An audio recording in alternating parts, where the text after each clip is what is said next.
What's up everyone, and welcome back to the channel. Today, we're diving deep into a topic that's been buzzing on my radar for a while: the future of the Canadian hip-hop scene. Specifically, what's brewing in Toronto for 2025. For years, Toronto has been known as the Six, a nickname that became globally recognized thanks to Drake. But as we look ahead, is Toronto still the undisputed king of Canadian hip-hop? Or are we seeing a major shift? Let's get into it. First, let's set the stage. The Toronto sound, heavily influenced by Drake and his OVO label, has dominated the airwaves for over a decade.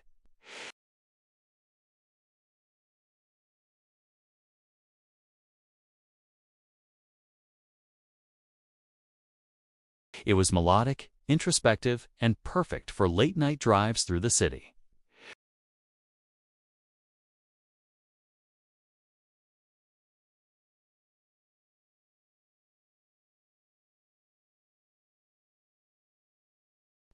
This era gave us not just Drake's chart-topping hits, but also a wave of artists like The Weeknd, Party Nexter, and Tory Lanez, who all contributed to this distinct sonic identity.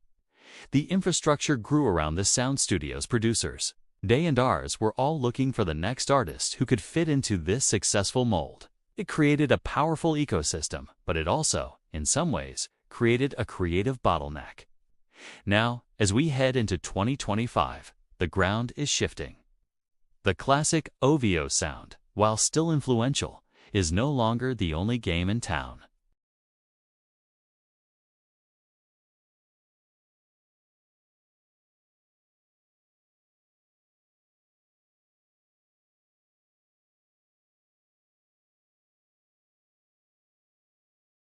Artists are drawing inspiration from UK drill, New York drill, and even the grittier sounds of Detroit hip-hop, but they're giving it a unique Toronto twist.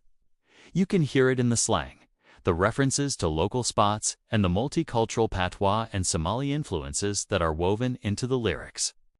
This isn't just about copying a trend. It's about reinterpreting it through the lens of Toronto's unique cultural mosaic. Think about artists who are making waves right now. They're telling stories that feel urgent and authentic, moving away from the melodic introspection of the past decade and towards a more direct, hard-hitting style.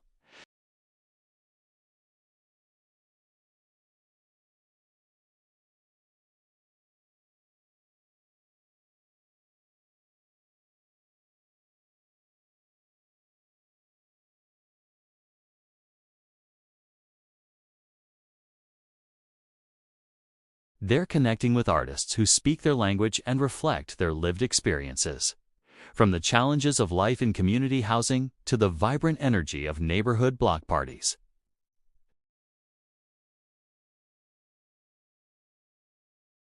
First, technology and social media have completely democratized music creation and distribution. You no longer need a major label deal or a specific producer to get your music heard.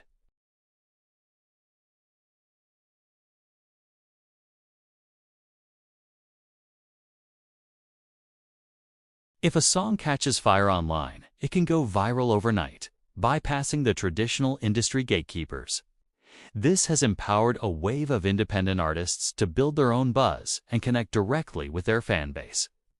They are their own marketers, A&Rs, and brand managers, and this DIY spirit is at the heart of the new Toronto scene.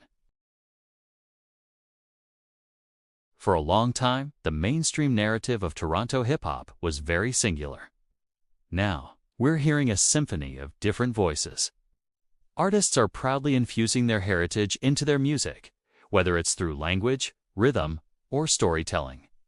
This has created a much richer and more varied musical landscape. It's no longer about fitting into a pre-existing box. It's about creating your own. This authenticity is what's making the scene so vibrant and unpredictable right now.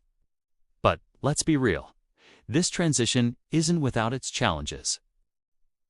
The shadow of the Drake effect is long. For years, the industry infrastructure in Toronto was built to support a certain type of artist. Major labels and radio stations might still be hesitant to fully embrace the raw, street-oriented sounds that are bubbling up from the underground. There's a risk of these new artists getting stuck in a local feedback loop, celebrated on community blogs and niche YouTube channels, but struggling to break through to mainstream success, both nationally and internationally. This is often referred to as the Toronto ceiling, where an artist can become a local legend but can't seem to get that next-level recognition.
I predict that by 2025, we'll see a Toronto scene that is much less monolithic.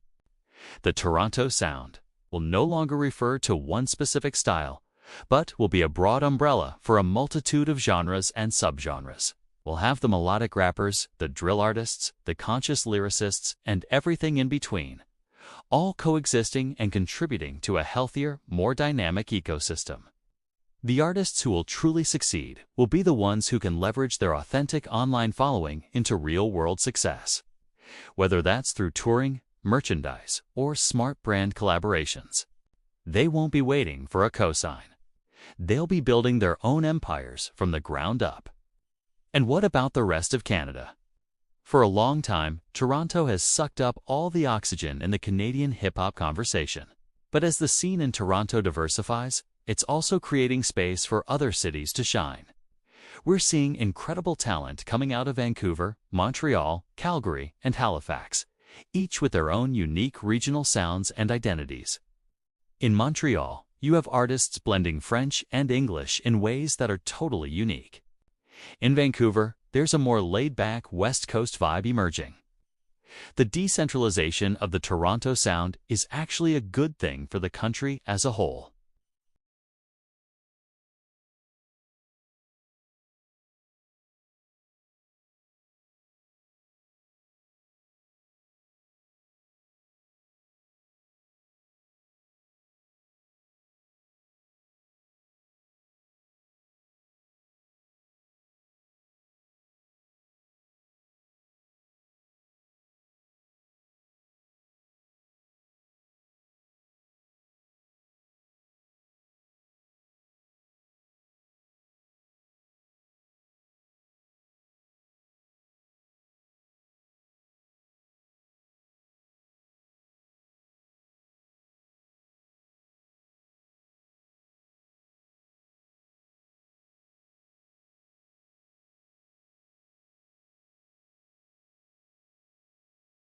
But the talent is undeniable, and the hunger for authentic voices is real.